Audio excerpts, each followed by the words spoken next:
తాత ఏం చేస్తున్నావు? వ్యవసాయం చేస్తున్నారు బాబు. మరి ఊళ్ళో అందరూ వదిలేశారు కదా. నేను కూడా వదిలేస్తే మీరు ఏం తింటారు బాబు? ఒకడు తినాలంటే ఇంకొకడు పండించాలి కదా. అయినా వాళ్ళంతా వదిలేసింది ఆశ లేక కాదు బాబు, అలసిపోయి. మరి ఒక్కసారి ఈ భూమిలో కాలు పెడితే ఆ భూదేవి తల్లి అల్లం లాగేసుకుంటది. మరి ఆడెవడో నీ భూమిని లాగేసుకుంటాను అంటున్నాడు కదా. ఏ నా కొడుకయ్యా నా భూమిని లాక్కునేది? రమ్మను, ఇది నాది.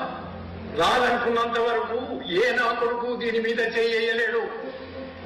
ఈ మట్టిలోనే పుట్టాను, ఈ మట్టిలోనే చస్తాను. కాదని ఎవడైనా ఈ మట్టి మీద చెయ్యేస్తే మాత్రం చూస్తూ ఊరుకోను బాబు.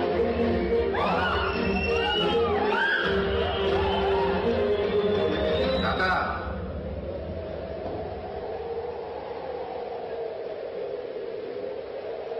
నాకు వ్యవసాయం నేర్పుతావా? ఇందాకే చెప్పాను, దేవి తల్లి లాగేసుకుంటది.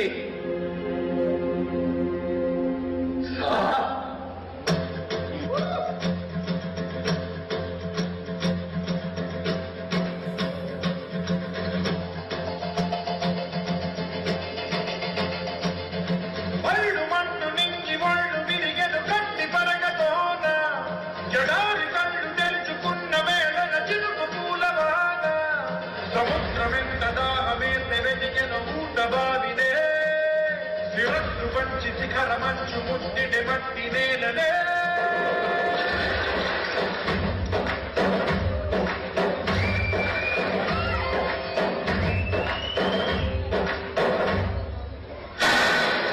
పదర పదర పదర నీ అడుగుకి మదులు పెట్టి పదర నీ అడవిని చదువు చెయ్యి మరి వెతుకుతున్న తిని దొరుకుతుంది కదరా. పదర పదర పదర ఇప్పుడవిని అడిగి చూడు పదరా. చిగెలు కనుమలుగు ఎక్కడను ప్రశ్నలన్నిటికి సమాధాన విధిరా.